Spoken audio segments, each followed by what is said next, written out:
আজ শুভ মহালয়া। আজকে পিতৃপক্ষ শুরু।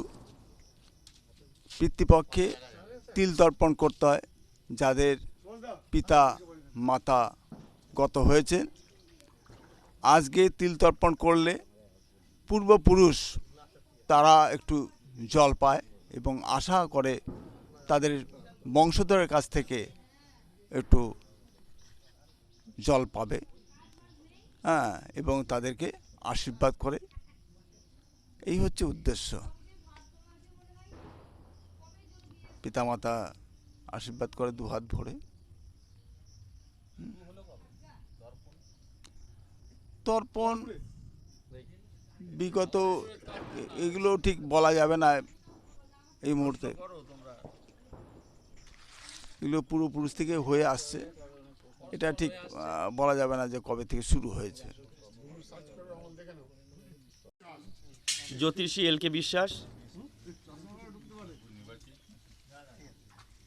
তর্পণ সম্বন্ধে আমি বেশি কথা বলবো না, দু একটা কথা বলবো, আমাদের এমনি দেরি হয়ে গেছে। তর্পণ অ্যাকচুয়ালি গোধূলি মানে তো ঠিক রাত 3 ঘটিকার পরে তর্পণটা করা উচিত। তর্পণ আমরা করি আমাদের পিতৃদেবতা বা তার পিতা মাতা তাদের শুভ কল্যাণের জন্য আমরা তর্পণ করে থাকি। বিশেষ করে তর্পণ আমাদের যে পিতৃ বা ঠাকুরদা তার বাবা যদি কুকর্ম করে যায় বা কোনো অসৎকর্মে জড়িত থাকে বা কোনো অপমৃত্যু হয়, আমরা তর্পণের মাধ্যমে তাদের দেবত্ব লাভ করাতে পারি। আমরা এর জন্যেই তর্পণ করে থাকি এবং তাদের আমরা সবসময় চাই তারা সুস্থ থাকুক, ভালো থাকুক, দেবত্ব লাভ করুক। নমস্কার।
দিদি ওখানে ব্যাগগুলো একটু নিয়ে যাবেন, ওখানে সবারই মোবাইল আছে, সাদা ব্যাগ আছে, সাদা ব্যাগ আছে, এবার সাদা ব্যাগ আছে, একটা সাদা সব ব্যাগই মোবাইল ঢুকাই দিলে মোবাইলটা সব ব্যাগে ঢুকাই